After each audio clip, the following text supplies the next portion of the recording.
graça e a paz do nosso Senhor Jesus seja sobre a sua vida e sobre a sua família. Vamos continuar nossa jornada Juntos Somos Melhores? Estamos no 38º dia, já quase no finalzinho dessa jornada, e falando sobre a adoração comunitária. Eu quero convidar você a ler comigo o texto de hoje, que está em Atos capítulo 1, versículo 14, que diz: todos eles se reuniam sempre em oração. Simplesmente ore. Você já se pegou cantando uma canção e percebendo em algum momento que você não tinha prestado atenção na letra até aquele exato momento? Você já se deu conta de repetir algumas frases, especialmente em músicas, sem se dar conta do que elas realmente queriam dizer? É muito comum a gente fazer isso com músicas, mas também é possível que a gente faça isso com as nossas orações. É possível que estejamos ali repetindo palavras, falando coisas, mas a nossa mente esteja distraída em outras coisas. É verdade.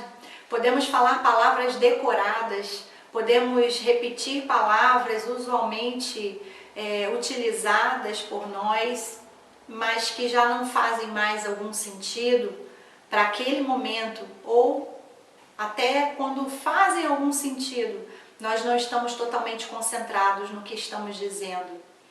Sabe, muitas vezes o fato de termos tempos de oração assim é que tira a alegria de estarmos ali, o prazer, a vida de estarmos naquele lugar, porque se tornam repetições, como diz a própria palavra, vãs repetições, se tornam orações vazias.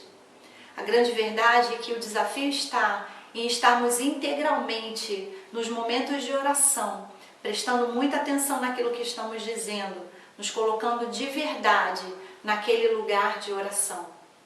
E eu quero te lembrar que oração é exatamente um diálogo entre Deus e os seus filhos.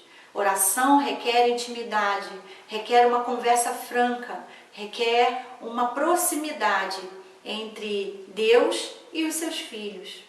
Nós podemos usar os momentos de oração pessoal e até os momentos de oração comunitária sem estarmos de verdade concentrados no que estamos fazendo. A oração comunitária, então, nos dá muito mais facilidade para isso, porque quando alguém está orando, nós somente temos que fechar os olhos, e isso muitas vezes é uma tentação para nos distrairmos e não estarmos ali de verdade. A gente sabe que não deve ser assim, mas não é fácil orar. Aliás, se fosse fácil, não teria o registro na palavra de que foi exatamente isso que os discípulos pediram a Jesus que ele ensinasse. Quando eles disseram: Mestre, ensina-nos a orar. Jesus os ensinou através do que nós conhecemos como Pai Nosso.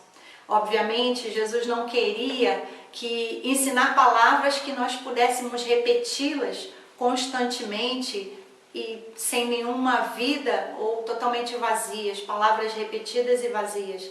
Ele nos deu ali o caminho da aproximação, o caminho do relacionamento e todos os princípios desse relacionamento que estão constantes, que estão presentes ali naquela oração.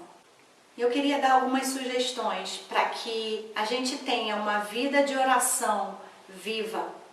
Em primeiro lugar, priorize uma vida de oração. É necessário que a gente desenvolva uma vida de oração diária e também uma prática de oração comunitária. Então comece hoje, ore, simplesmente ore. Em segundo lugar, quando você estiver nesse momento de oração, esteja ali integralmente. Foque, concentre no que você está fazendo, não permita que a sua mente se distraia. Se for necessário, mude de posição, mas esteja diante de Deus integralmente nas suas orações.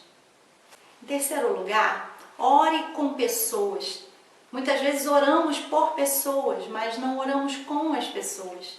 E perdemos muitas vezes oportunidades riquíssimas de trazer a presença e a manifestação de Deus e, quem sabe, até a direção dele para a vida de muitos que chegam a nós, compartilhando alguma necessidade. Muitas vezes ficamos interessados em responder, em aconselhar e nem encontramos palavras para fazer isso. Mas devemos simplesmente parar, convidar aquela pessoa para orar junto conosco. Em quarto lugar, seja autêntico. Estar diante de Deus é estar diante do nosso Pai. E necessitamos apenas ser autênticos e transparentes diante dele. Muitas vezes achamos que para orar, especialmente quando temos que orar perto de alguém, achamos que devemos usar palavras rebuscadas e ter uma boa oratória, mas não é isso o mais importante. Na verdade, isso não tem importância. O importante é sermos transparentes. Uma oração simples, mas sincera, é muito mais eficaz do que uma oração cheia de oratória, mas vazia. E por último, compartilhe suas experiências de oração. É fantástico quando podemos compartilhar com alguém aquilo que temos orado, que temos levado diante de Deus e que temos até ouvido de Deus, recebido como resposta de Deus. Quando compartilhamos com alguém, somos também enriquecidos por essa outra pessoa e as enriquecemos também com experiências. E eu quero te desafiar a procurar um parceiro de oração, um parceiro de caminhada, um discipulador, alguém que possa andar contigo e te ajudar nessa jornada de oração. Bom, para pensar, simplesmente ore. E o texto para memorizar de hoje está em Atos capítulo 1, versículo 14, que diz: todos eles se reuniam sempre em oração. Que Deus te abençoe.